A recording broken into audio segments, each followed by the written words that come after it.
శ్రీరాముడికి వాయుదేవుడు స్వాగతం పలికిన స్థలం. హనుమంతుడి ప్రతిమను శ్రీరాముడు స్వహస్తాలతో చెక్కిన క్షేత్రం.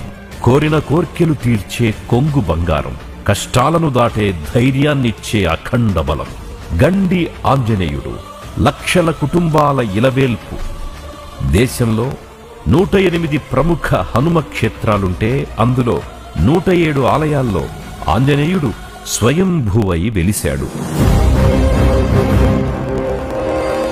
ఒక్కచోట మాత్రం హనుమకు ఆరాధ్య దైవమైన శ్రీరాముడు తన బాణం యొక్క మొనతో హనుమ ఆకారాన్ని చెక్కడం, తన స్వామి చెక్కిన ఆ చిత్రంలోకి హనుమ స్వయంగా వచ్చి నిలవడం కనిపిస్తుంది.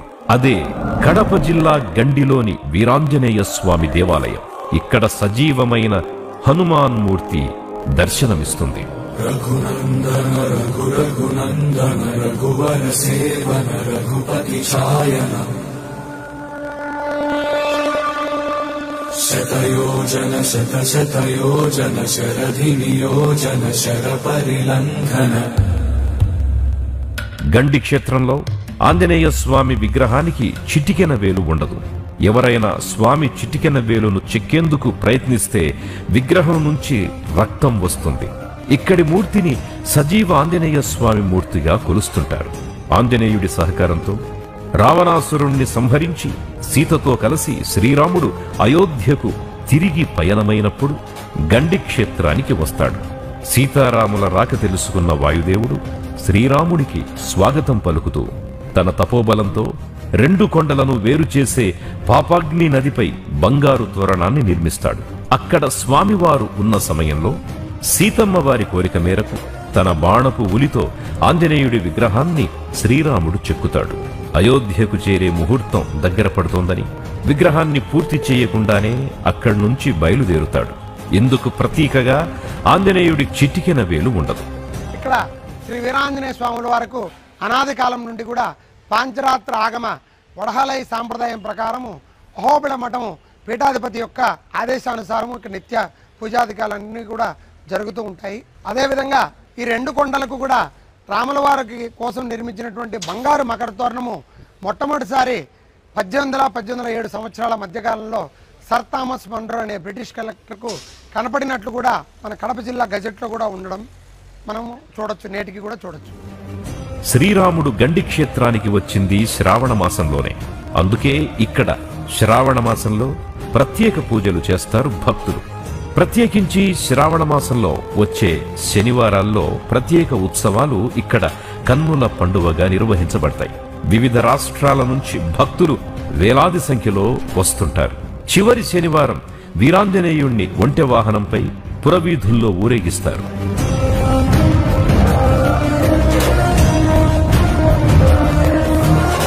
ఈసారి శ్రావణ మాసం కూడా వచ్చేసింది.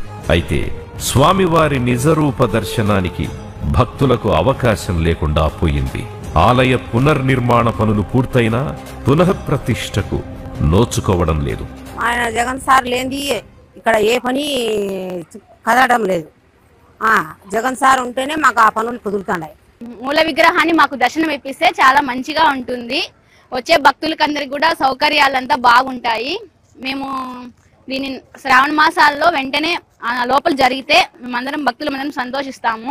2019 ఎన్నికల ముందు పాదయాత్ర సమయంలో గండి క్షేత్రంలో స్వామివారిని దర్శించుకున్న జగన్ అధికారంలోకి రాగానే ఆలయాన్ని అభివృద్ధి చేస్తానని మాటిచ్చారు.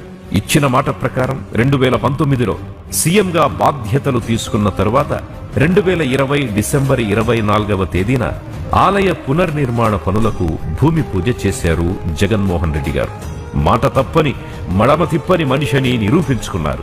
2021 అక్టోబర్లో బాలాలయాన్ని నిర్మించి స్వామివారి దారువు విగ్రహాన్ని ప్రతిష్ఠించి పూజలు నిర్వహిస్తున్నారు. చరిత్ర గుర్తుంచుకునేలా జరగాలి, చరిత్ర మాట్లాడుకునేలా ఆలయ పునర్నిర్మాణం జరగాలి అన్నట్టు గండి క్షేత్రానికి అప్పటి సీఎం జగన్ భారీగా నిధులు కేటాయించారు. పనులు ప్రారంభమైన వెంటనే ప్రధాన ఆలయం నిర్మాణానికి 14.5 కోట్ల నిధులు మంజూరు చేసిన జగన్ ప్రభుత్వం 2 ఏళ్ల తర్వాత మరో 5.5 కోట్లిచ్చింది. ప్రధాన ఆలయ నిర్మాణానికి మొత్తం 20 కోట్లిచ్చారు. తూర్పు పడమర రాజగోపురాలతో పాటు ఫ్లోరింగ్, ప్రాకారం నిర్మాణానికి గాను మరో 6,05,00,000 ఇచ్చారు. అంతకుముందు దక్షిణ రాజగోపురానికి 1.95 కోట్లు ఇవ్వడం జరిగింది. మొత్తంగా ఆలయ నిర్మాణానికి 28 కోట్లు కేటాయించింది అప్పటి జగన్ సర్కార్.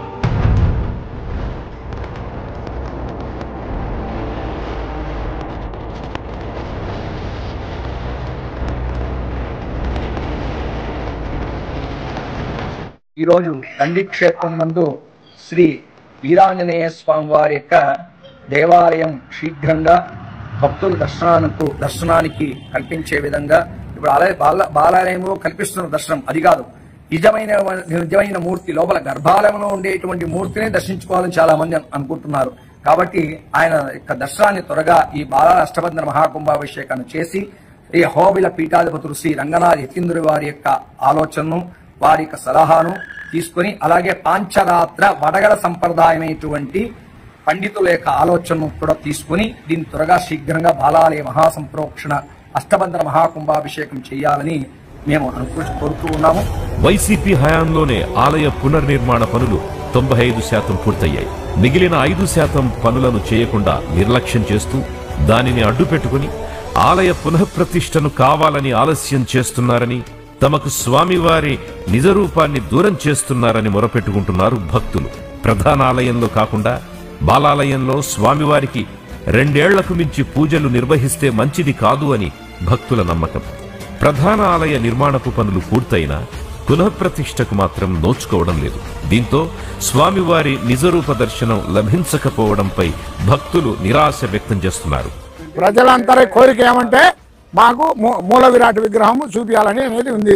స్వామిని చూపించడం లేదు, అందరూ మేము చూడాలని వస్తున్నాము, ఇంతవరకు మేము చూడలేదు. దయచేసి స్వామిని దర్శనం చేయించుకోనివ్వండి. వైఎస్ జగన్మోహన్ రెడ్డి ఇంత అభివృద్ధి చేసినా కూడా మాజీ సీఎం గారు దీన్ని ఓపెనింగ్ చేసేదానికి చాలా అడ్డంకులు జరుగుతున్నాయి. కానీ శత్రుత్వాలు అన్ని అడ్డపెట్టుకుని దీన్ని ముందుకు కొనసాగించలేదని ధన్యవాదాలు.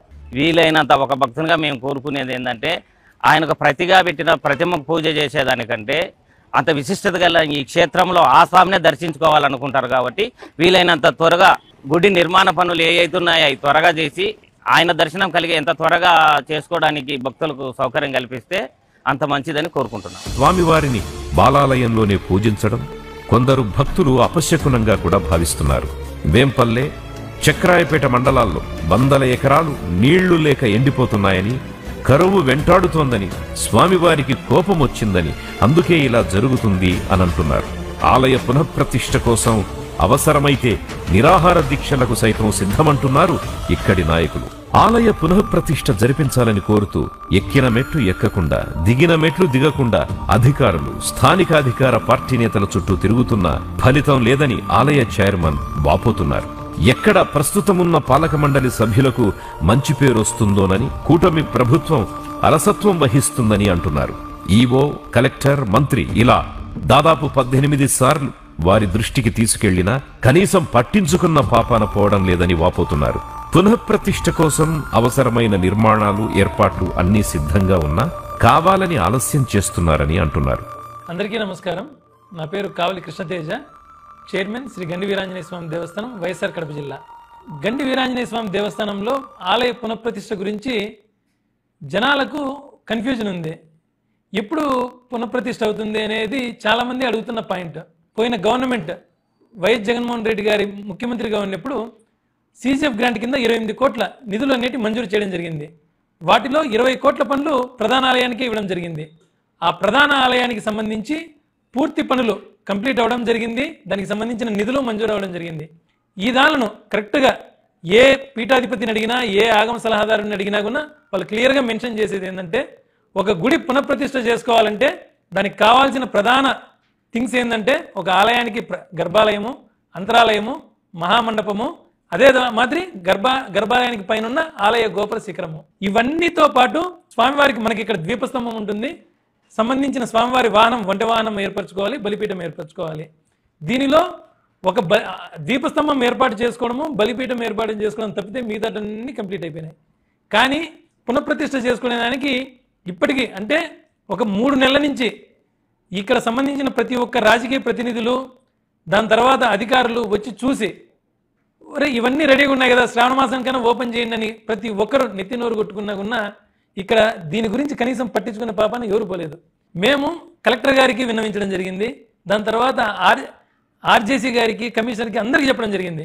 ప్రజాప్రతినిధులు ముఖ్యమంత్రి గారికి, డిప్యూటీ మినిస్టర్, సీఎం గురించి చెప్పడం జరిగింది.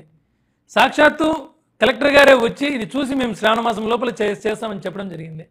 కానీ ఆ రివ్యూ మీటింగ్ పోవాలి దాన్ని అనేది ఎటువంటి స్పందన ఇక్కడి నుంచి అధికారులు చేసిన వాళ్ళు లేరు.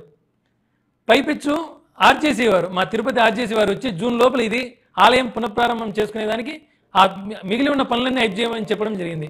కానీ దాని విధంగా ఎటువంటి ముందుకు పోయింది లేదు. గండి క్షేత్రం బాగుండాలని, ప్రపంచానికి పరిచయం చేయాలని జగన్ ప్రత్యేక చొరవ చూపించారు. అలాంటి వ్యక్తిపై మతపరమైన ముద్ర వేసి ఆయన చేపట్టిన పనులకు సాకులు చూపిస్తూ ఆయన మీద కోపంతో తమకు దేవుణ్ణి దూరం చేస్తున్నారని మరికొందరు భక్తులు ఆగ్రహాన్ని వ్యక్తం చేస్తున్నారు. నిజానికి గండి క్షేత్రానికి జరిగిన మంచి ఏదైనా ఉంది అంటే అది వైఎస్ కుటుంబం హయాంలోనే. 2006లో గండి అభివృద్ధి కోసం అప్పటి ముఖ్యమంత్రి వైఎస్ రాజశేఖర్ రెడ్డి 4 కోట్ల రూపాయలు కేటాయిస్తే వాటితోనే అర్చక క్వార్టర్స్, ఈవో ఆఫీసు, వసతి గదులు, విఐపి కాటేజీలను నిర్మించారు. ఆ తరువాత 2019లో మళ్లీ జగన్ సీఎం అయ్యాకే 28 కోట్లు కేటాయించారు. అలాంటి కుటుంబంపై, వ్యక్తిపై మతముద్ర వేయడం అంటే తమ నమ్మకాలను అవమానించడమే అన్నది భక్తుల వాదన. తన మతం మానవత్వం అంటూ జనాలను దేవుడిలా చూసే వ్యక్తి ఆ జనాలు కొలిచే దేవుడి విషయంలో తప్పు చేస్తాడా, తక్కువ చేస్తాడా అంటే ఎలా నమ్ముతామంటూ ప్రశ్నిస్తున్నారు. In between the four walls in my house, I read the Bible. But when I go out of the house, I am a Hindu, I am a Muslim, I am also a Sikh. I practice their religion, I respect their religion.